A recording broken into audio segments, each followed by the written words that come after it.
Hello, everyone. Welcome. This session is Find Your Joy, seeing the world through the eyes of its creator. Our speaker today is the Director of Program Growth for ENDOW. They're here today, so make sure you check out their booth. ENDOW focuses on educating on the nature and dignity of women.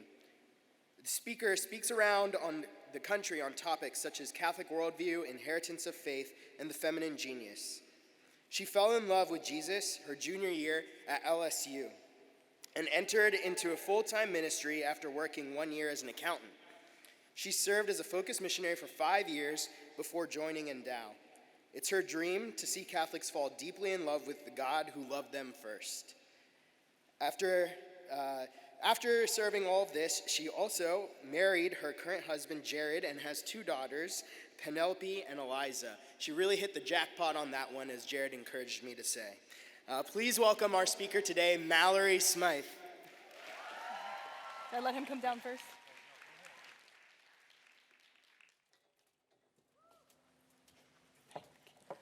Hi, everybody. I heard some cheers when he said LSU. Yeah. Yes! Go Tigers. I always look for my Louisiana people because I really do believe that we're everywhere. I don't live in Louisiana anymore, but we're everywhere, so always watch out for us. I'm so grateful to be here with you today, and so what we're going to be talking about today is we're going to be talking about worldview. Whenever my husband and I were dating, we were about to go on a road trip. And we were deciding that we wanted to listen to something that was going to be interesting. And so Jared knew that I love history, and so he decided that we should listen to some lectures on world history by a man named Dr. Warren Carroll. Is anybody here from Christendom College? All right. 1! Great! So Dr. Warren Carroll, if you've never heard of him, he is a historian who founded Christendom College, which is a Catholic college in the East. And every year, he would come back and he would give these lectures on world history events. And so as we're looking through them on iTunes, we come across one that's titled, The 10 Deaths of Rasputin. I didn't know somebody could die more than once. And so I was intrigued a little bit by this. I don't know if anybody in here is into history, but Rasputin was a man who was notorious in Russia right before the Russian Revolution. Many people saw him as evil.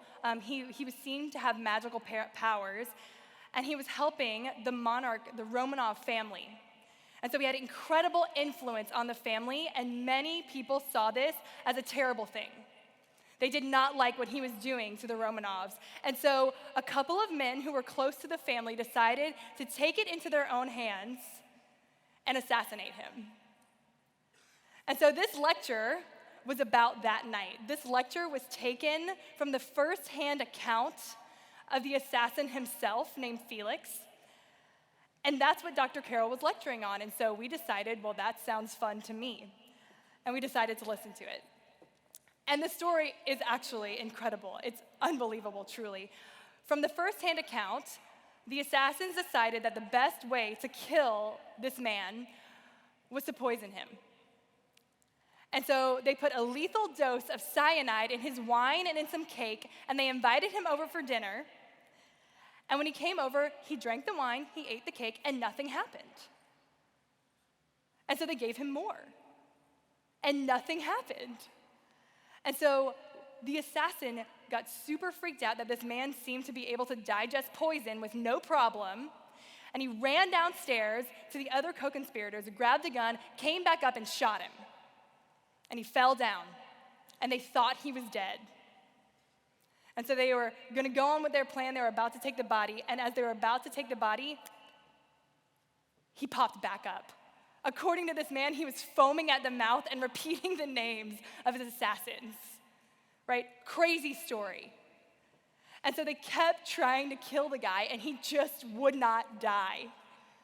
Until finally, they took his body, they wrapped it up, and they ended up just throwing it in the river. And they found his body a few days later, and the autopsy said that he had actually died of drowning, which meant he was breathing whenever they threw him in the river.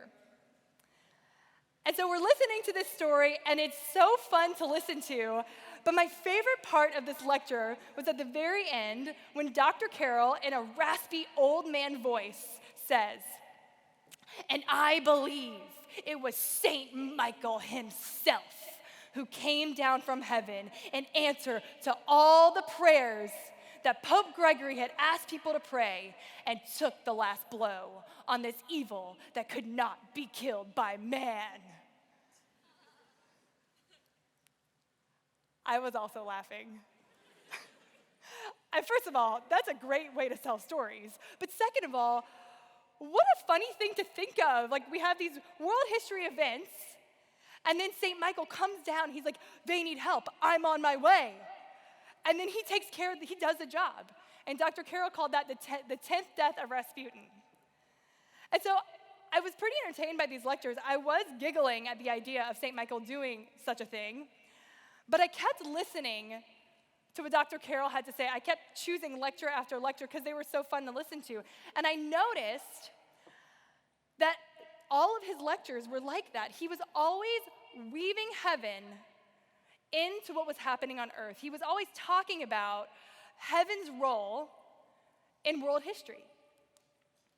One of my other favorites, really, and this one actually is my favorite, he was talking about the conversion of a man named Jacques Danton, who was one of the leaders of the French Revolution. And the French Revolution was incredibly bloody. There were many, many martyrs that happened during this time in France.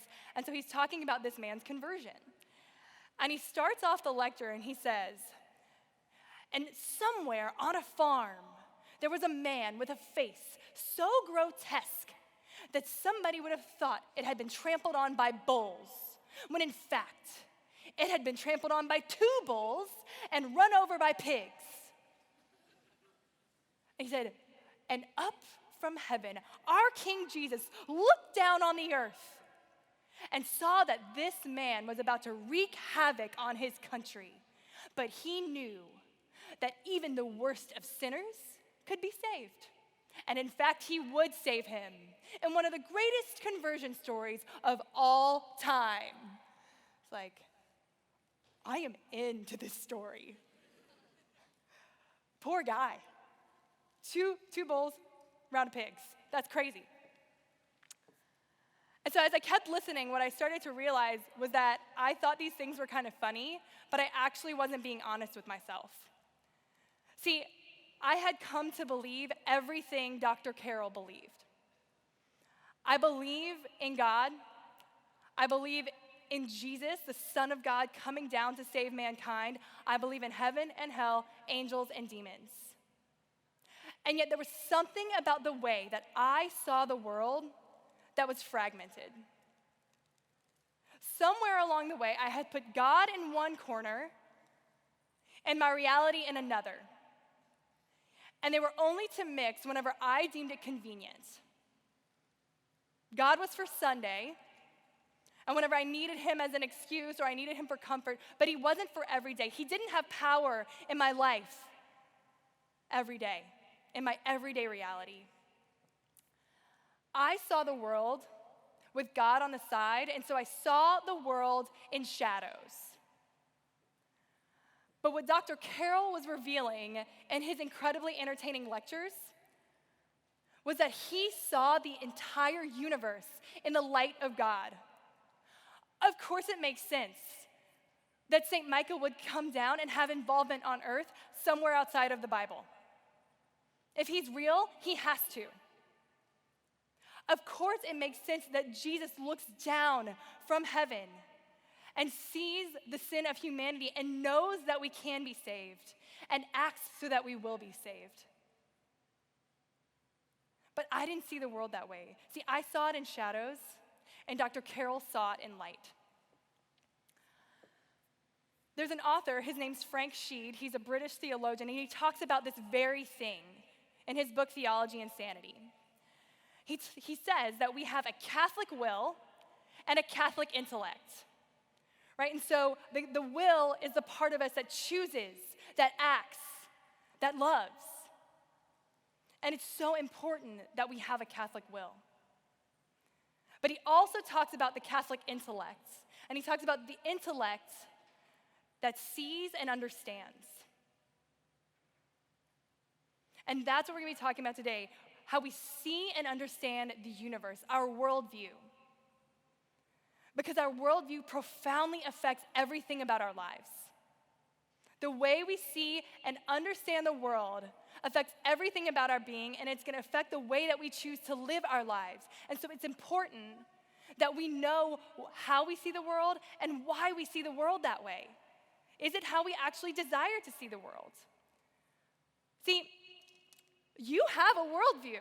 I don't know if anyone's ever told you that, but I'm just going to tell you right now, you see the world in a certain way. You see it from a certain foundation, and that is how you relate to it. And so some of you in here, maybe you have chosen and you've examined it and you said, you know what? There is no God. And so I'm operating in the world as if there is no God. All is material. And there's something really honest about that from your own perspective. And some of you may have said, you know what? There is a God. I am in. And maybe you see the world in the same way that Dr. Carroll did, or did. He's in heaven.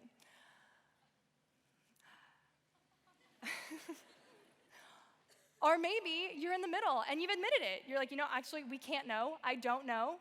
And so I'm just going to say, I don't know. I'm an agnostic. Maybe there is, maybe there isn't, but we can't know. And you see the world from that perspective. But I would imagine that most of us haven't actually chosen our worldview. We haven't examined why we see the world the way we do. We've allowed culture, and we've allowed the messages that we receive every single day, the messages that bombard us, to determine how we see the universe. But it's so important that we dive in. Because see, the thing is that we can get it wrong. If there is a reality, then it can be found and it can be lost, it can be missed. And it affects all of us. It affects every part of us. And so if we want to live lives that are great, then we need to make sure that we are seeing the world from a perspective that enables us to make those decisions as best as possible. And so today we're going to dive into worldview intentionally. And we're going to talk about the way that worldview affects us in 3 different ways from 2 perspectives. So the first perspective from me in college, and then from a Catholic worldview. So let's get started. The first way that worldview affects us is it affects our identity. The way we see the world affects who we believe that we are, because we have to find a way to relate to our universe. We have to find a way to relate to our reality. So I'm about a senior in college, maybe a junior, and I'm sitting and I'm talking with one of my friends, and I'm telling her this story out of real frustration about this guy that I had liked for about 2 years. It was one of those really painful situations where everyone else around you is like, just get out, stop it. And you're like, no, it's gonna work. It's totally gonna work one day, and it's totally not gonna work. And so after 2 years of playing games like this, we had decided that we should see what it would be like to date, that we should take this seriously, and that we should try to go on some dates and see if we could be boyfriend and girlfriend. And so about 2 weeks into that, he started treating me really poorly again. He started ignoring me. He started just, not giving me any explanations. No one in here probably has ever experienced that or been, the one to do that, I'm sure. But if you can relate, just imagine playing one of those weird games with somebody of the opposite sex. And so I'm sitting with her, and I'm telling her about what happened and how angry I am. And she stops me as I'm telling her the story, and she says, Mallory, do you believe that you deserve a good boyfriend? I was like, well, now that is a hard question. And now you're going to make me soul search for a minute. And so I did. And I paused for a moment, and I thought about it. And I looked at her and I said, I don't. I actually don't believe that. See, the way that I had understood the universe for 3 years prior to that moment led me to that. I'd been raised in a good Catholic home. I'd been raised to love God, and I did for much of my life. I knew about him. I knew a little bit about my Catholic faith, but I had never taken that step to make an integrated understanding of the universe so I could truly understand how the world worked in God's order. And so when I got to my freshman year of college, my weak, faithful worldview could not stand against the messages that I was given every day. And I was going into a state school, and the message going into a state school is like, have an amazing time. You are here to have so much fun, which is crazy because you're actually there to learn. You know, it's like, have as much fun as you can, just don't screw it up, basically. And so that's what I was walking into. And instead of holding on to what I knew, I started to believe everything that I was hearing every single day. And so instead of looking for a God who had power in the universe, I started to look for what did have power in my universe. And what I started to see was that image had power. If you have a good image, you can get good stuff. So I thought image had power. If I could have a good image, life could be on the right track. Success. I saw that success had power in this universe. Right? Get good grades, get a good job, make so much money. This is America. Success. And the last one for me was having people like me. Like, don't we all want to be liked? I totally want to walk into a party and be a blast and have everybody be excited that I'm there. And I was a blast. I'm still a blast. But I saw that having people like me had power in my universe. And so that's how I started to relate to the world, which meant I had to find a way to relate to that reality. And so my identity started to become this. I'll never have a perfect image. Someone's always gonna look better than me. Someone's always gonna dress better than me. Someone's gonna be more fit than I am. And so I started to just think, I can never hit that. I'm not enough. I'm not enough.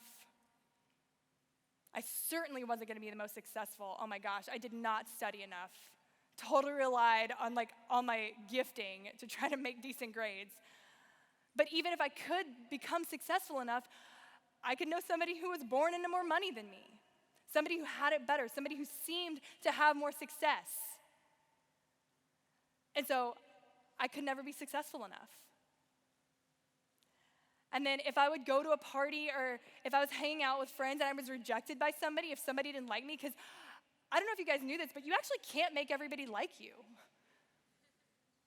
Newsflash, they're not all gonna like you. They're not always gonna like me. And so it came to, not everybody can like me. I'll never be enough to be fully deserving of love. And that landed me in that conversation with my friend where I said I didn't deserve a good boyfriend because what I was saying was that I didn't deserve love. I related to my reality by seeing what I lacked. And from there, I got my identity. See, I saw the world in the shadows of God. I saw the world in the shadows, and so I identified in the shadows. I could only see myself in the shadows. The second way that our worldview affects us is worship. See, I don't know if you've ever thought about this before, but humanity just worships. You don't have to try to worship. It's actually just in our nature to worship. And what it is that we know in our being that we lack something, that something in us doesn't measure up to what we know we could be, just like I was talking about. And so what we do in our own nature is that we look to something outside of ourselves to make up for what we know we're missing. And when we find that thing that we think is gonna make up for what we know we're missing, we decide to serve it thinking that it will serve us, thinking that it will build us up and make up for what we know we don't have. See, the Bible actually has a ton to say about worship. It's all about worship. But I was reading through the Psalms, and I came across Psalm 115, and the psalmist had powerful, gut-punching words to say about worship. And this is what he said. He said, "Why do the nations ask, where is their God? Our God is in the heavens. He does as he pleases. The idols of the earth are made by human hands. They are made of silver and gold. They have eyes but cannot see. They have ears but cannot hear. They have hands but cannot feel. They cannot utter a sound in their throats. And all who make them will be like them, and so will all who worship them. Guys, that's harsh. Our God is in the heavens, he's alive. The idols that you have made are dead, and if you worship them, you will be too. Ouch. There's actually another line in the Psalms where it says, they worshiped bulls which eat grass. And I actually just love that extra like they eat grass, you idiots. And so our worldview leads us to worship because the way that we see the universe is gonna help us decide what's gonna make up for what we don't have. And when we do that, we place ourselves below that thing. And so we can never rise above it because we've given it too much power. And they have no life, so they can give us no life. And so in my life, whenever I was in college, I saw the world in terms of image, success, and people liking me. And so that's what I started to give myself to. That's what I started to serve in hopes that it would serve me back. And so that meant that I could never be better than that thing. I could never be better than my best workout. And I know I'm talking about body image, but guys, this is not a girl thing. I see you in the gym. I know how hard you take your workouts, right? If we can never be better than our bodies, we hit a certain age, we're in trouble. They're just gonna deteriorate eventually. But what I saw is that I could never be above that because I looked, if I could have the perfect body, if I could have the perfect clothes, then I could have the perfect image and that would make up for what I lacked. Same thing with success. If I could just get the right job and make the right money, it would make up for what I knew I lacked. But I could never rise above that. If I got a bad grade, if I got many bad grades, if I couldn't be what I wanted to in a certain class, if I couldn't get the right job, the right prestigious job, that's what I allowed to define me because that's what I served. See, I saw the universe in shadows, and so I worshiped shadows. I wonder where you are today. How do you see the universe? How do you see the world? How do you relate to it? What have you given power in your life? Does it deserve that power?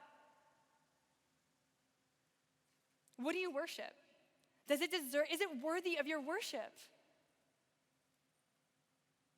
Are you in the shadows or are you in the light? The last way that we're gonna talk about worldview affecting us today is our joy. And so I started to hit a turning point in my own college career. I was about to go to the bars to meet some friends, and I was looking in this mirror, and I was wearing this really awesome dress that I ended up ruining with an iron that I wish I still had. And I was wearing a ponytail. And I just remember looking in the mirror and feeling exhausted. I had bought into this way of seeing the world.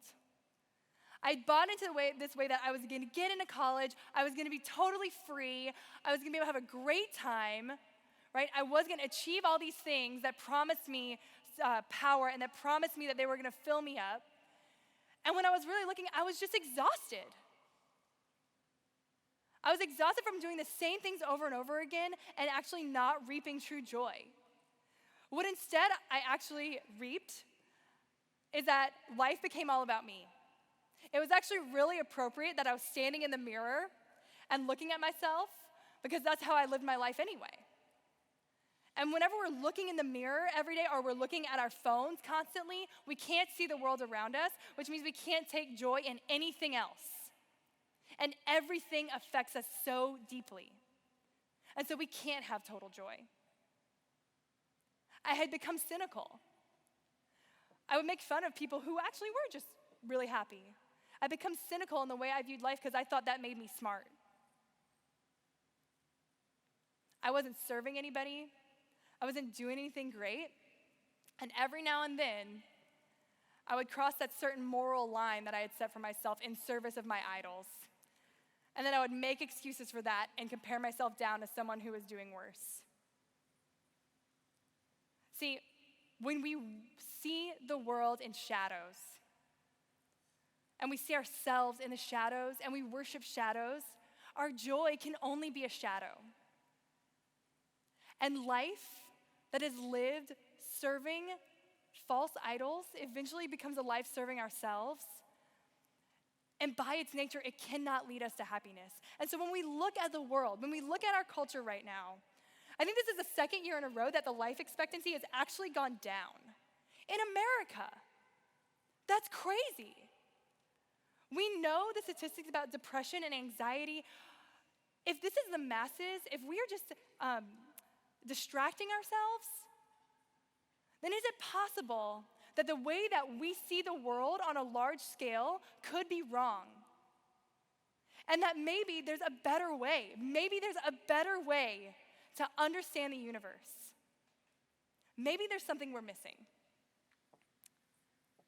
See, the Catholic Church claims to be the fullness of truth.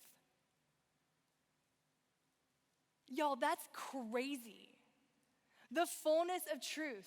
Like in the world of inclusivity, that's an incredibly exclusive statement, right? It could not be more politically incorrect to say, the truth, we have all of it. But that's what the church is saying. That's crazy. And so either it's a yes or a no. Either we have the fullness of truth or we don't. But if we could see the world in fullness of reality, where would it lead us? And so let's look at those same 3 points, at identity, at worship, and joy, from a Catholic perspective. Let's just see where it leads us. So we're going back to identity. I recently read the autobiography of a man named Archbishop Fulton Sheen. He was the very first televangelist in the nation. He was on in the 50s. He was incredibly successful. You can actually go find him on YouTube still. He had a show called Life is Worth Living, 30 million viewers a week. He won tons of Emmys. My dad told me that my grandma would have married him. And they could never understand why such a good-looking guy would become a priest. It's because he was called. So I'm reading his autobiography. I loved it so much, and he's telling all these amazing stories. But one of the stories he talked about was before he went into seminary, he received a scholarship that was a full ride to get your master's degree. So picture yourself going home and saying, "Hey, Mom and Dad, I'm going to get a master's, and it's paid for, and it's not from you." Whoa, right? So he's so excited. He's going to be able to get his master's. He goes to his hometown. He goes to the priest who was a principal at his elementary school and says, "Hey, I got the scholarship." And the priest looks at him and he says, "Son, do you believe in God?" I said, "Well, you know I do." And he says, "No, I know you believe in God theoretically, but do you believe in him practically?" And he says, "Well, I think so. I hope I do." He says, "If you believe in God practically, if you believe he has power over your life, you go home right now and you tear up that scholarship." And Archbishop Sheen looks at him and he says, "Well, I want to get a really good education. This is a full ride scholarship. It's $10,000. Do you imagine a full ride being 10 grand? And he says, "Son, you should be in seminary. You know you should be in seminary." He says, "Well, yes, I want to go to seminary, but I want to get a good education." And he said, "If you go home and tear up that scholarship, you will get a better education in seminary than you would ever get from that piece of paper." And so Archbishop Sheen goes home. He tears up the scholarship, and he says, "I never regretted that conversation, and I never regretted tearing up that scholarship because he had the best education in the world at the time. He went to the best universities in the world as a seminarian for free." Could you imagine walking into your parents' house and saying, "I got this full ride scholarship, Mom and Dad, but hey, I believe that God has a lot of power in my life, and he's calling me to do some things, so I think I'm just gonna tear it up." What do you think they would do? They would think you were crazy. right? And they would be really mad. But see, Archbishop Fulton Sheen was able to go and tear up the scholarship because he knew who he was in the eyes of God. He knew what it meant to see the world from a Catholic perspective. And so what is that? What does it mean to see the universe in light of Catholicism? God exists. God, eternal, eternity, unity, Trinity. Father, Son, Holy Spirit. He created man out of his own goodness to live in his blessed life. Think about that for a moment. God did not need you. He wanted you out of his own goodness. You exist out of his goodness. I always tell that to my friends on their birthday. I'm like, God didn't need you. Your existence wasn't needed. God looked at the world and he said, what could make it better just because? And he made you. Now if that is not a life worth living, I don't know what is. That is seeing reality as it is. God is not a fact of religion, God is a fact. You are loved, whether you realize it or not. So much so that in the fullness of time, God sent his only son to become a human and die for you. There's a heaven, and we are destined for that heaven. There's a hell, and we are in peril of that hell. And we are aided by angels, and we are hindered by devils. That is the Catholic universe. That is the universe as it really is. Spiritual and physical, all in the order and the glory of God the Father, who has all power. May he be praised forever. And Archbishop Sheen knew that. And so the way that he related to his universe is that he was a man who was loved by God. He was a man who was called by God. And so he was able to walk away from that scholarship from something better because he had no fear. See, if he had been defined by anything else, he couldn't have torn it up. Because he would have counted on getting that education. It was obviously very important to him. And he would have had too much fear to walk away from it to see the glory of God. But he knew who he was in light of that reality. And so he was able to tear it up.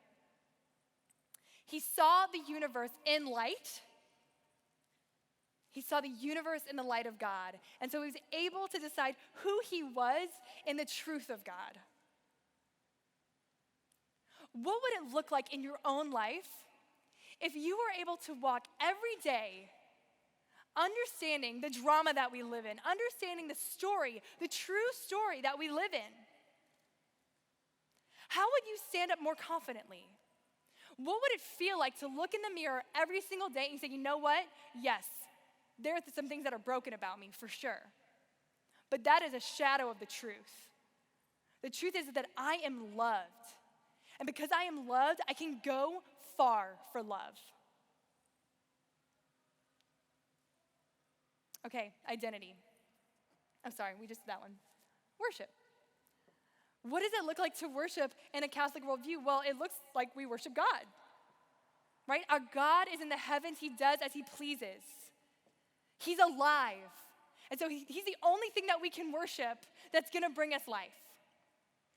I was recently giving a talk, and I was doing some learning about the life of Mother Teresa, and there's this incredible story of her crossing a war-torn Beirut in Lebanon to get 100 orphans that she had found out that had been orphaned, completely neglected during the war. She flies in to Beirut, and she says, I need to cross the city. Part was peaceful, part was not. And the American ambassador says, Mother, you cannot cross the city. Have you heard the bombs? They killed a priest yesterday. And she looks at him and she says, all for Jesus. It is worth risking our lives. And she says, in a couple days, it's our Lady's feast day. And so I have prayed for a ceasefire. And whenever we have the ceasefire, I'll cross over and get the children. And of course, the American ambassador is like, could you have given her a couple more days? You gave her a day. He said, "But, Mother, if there is a ceasefire, I will let you cross." The next day, as I'm imagining you can guess, Beirut fell silent. No bombs, no war for one day. And Mother Teresa, at 4'0", crossed that city and got every single one of the orphans into a car and took them to the local Missionaries of Charity home. Incredible. That kind of boldness does not come from the shadows. That kind of boldness comes from the light. And see, I was looking for a quote from Mother Teresa about mission. I was trying to make some really great points about evangelization and mission, and I actually could not find one. This woman lived her whole life on mission, and I could not find a quote from her about mission. Everything she talked about was Jesus. Every quote was about Jesus. It was about how we could not do the work if we weren't serving Jesus. It's because of Jesus that we can do this work. Every time I pick up someone from the streets, I see Jesus. Her worship was 100% on the living God. And so what does that do? Instead of putting her below something, below a created thing that she cannot rise above, God places her where she belongs. He places her little lower than the angels. That's what Psalm 8 says. Psalm 8 says, "Who is mortal man that you would keep him in mind? Yet you have placed him little lower than the angels." People, that's our rightful spot in the universe. Not below anything created, not that we would serve created things, but that we would serve the Creator and that He would place us where we need to be so that we can see everything below us and that we can serve Him who is above us. And it is in that He will fill what He placed within us, that emptiness. It is He who fills it.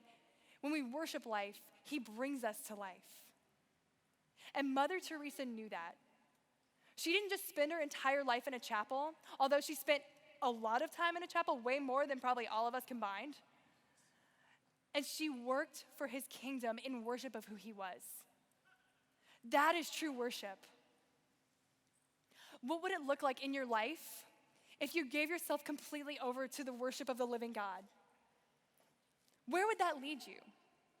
What would you be able to see better? What could you do for God? How could you love Him? And how could you receive His love in return? See, when we see the universe from the understanding of Catholicism, this drama of Christianity, as it really is, we see it in the light, and so we can worship God in the light. No shame, no darkness, light. And finally, joy. So I talked about earlier how I was standing and I was looking in a mirror and how eventually my life had just become about me in the mirror. And so I couldn't see anything else. I was reading The Story of a Soul by St. Therese. I don't know if you guys have ever tried to read it, but I think the consensus from everybody is like most people don't like her at first. She like weasels her way into your heart somehow, and then you end up liking her, and you wonder how you got there in the first place. So I was reading The Story of a Soul, which is her autobiography, for the second time. I was in Peru, and all she's talking about is just how much she loves suffering, and how much joy she has in suffering, and how much she loves God, and she's so happy she can suffer for God, and it's just all about suffering. And I was thinking to myself, that the Catholic Church canonizes crazy people. And I told my friend that. And that night, I was in the chapel, and I found myself praying to be like her. And I was like, well, maybe the Catholic Church also makes crazy people. But yet, what I saw in St. Therese is that because she could see the universe in light of God, completely integrated, she saw everything that He assigned to His creation. All the glory, all the wonder, all the meaning. It's not that it's not there, it's just that most of us can't see it. And so in light of God and the order of His universe, suffering is not something to be eradicated. It has meaning. It's meant to be accepted in unity with our God who suffered for us. And so it does lead us to some sort of joy, not happiness, but joy, a fulfillment, a drive to fight for something, right? All of a sudden, the situations in our lives, they don't have to be happy, but they lead us to wonder. I used to play this game when I was driving. I'd be like, okay, the road is made with cement. Somebody had to come up with a way to invent cement, and then people had to put it together, and then they made it, and blah, blah, blah, and then it made a road. And God is so good because he inspired all of that. And I was just trying to get myself in the exercise of realizing that everything points to the glory of God. And so whenever we can see the universe rightly, and we can see ourselves rightly, we can worship rightly, we can see that we're not the center of the universe, we're not the center of the story, and it frees us up to see God's creation and glory in it, to glory in these lives. G.K. Chesterton, he said that the most extraordinary thing in the world is an ordinary man, an ordinary woman, and their ordinary children. Could you imagine what it would look like for you to take the mundane parts of your life, or even the annoyances of your life, and find the wonder and the creativity of the Creator in those? That's what joy is. That is a life worth living. That is seeing everything in light and living in light. See, Jesus said, I've told you these things so that my joy would be in you and your joy would be complete. That meant that he's revealing something to us. He's telling us something we didn't know before. So that his joy could be in us and it could be complete. It can be completed. We can walk this journey with him. We can see the universe in his way. Saints are people who see something that most of us don't, and so they can go farther than most of us can. That's a hero. That's a saint, my friends. And that's what we need so much more of in this culture. We need more people like Dr. Warren Carroll that can look out on history and see God's stamp everywhere. We need people who can look out on the universe and step into the story of God knowing where we fit, that it's not about us, but that we're a part of it and that we can be heroes, that we can become saints. And so as we continue into this conference, I would just invite you to pray about how you see the world and to start to pray to the God who loves you. Ask him to reveal himself to you. He will do it. If you want to see more of him in your life, if you want to see his power in your life, tell him that you want to see it. He will show you. You have to look for it. What would it look like if you decided to worship just him and let everything else be added? And how could your joy be brought to a whole new level if you decided to act and walk in the will, in the light of God? Because see, that's the drama and the universe that we're meant to see, that we're meant to step into, and that we're meant to act in. And if you can do that, you're gonna get to the end of your life, and you're gonna look back and you're gonna see a lot of joy. And if you do it, you can get to the end of your life and you're gonna look behind you and you'll see a lot of people that walked with you because it's contagious. So choose to see the universe as it is. Choose to see it through the eyes of God, and you will find your joy. Thank you.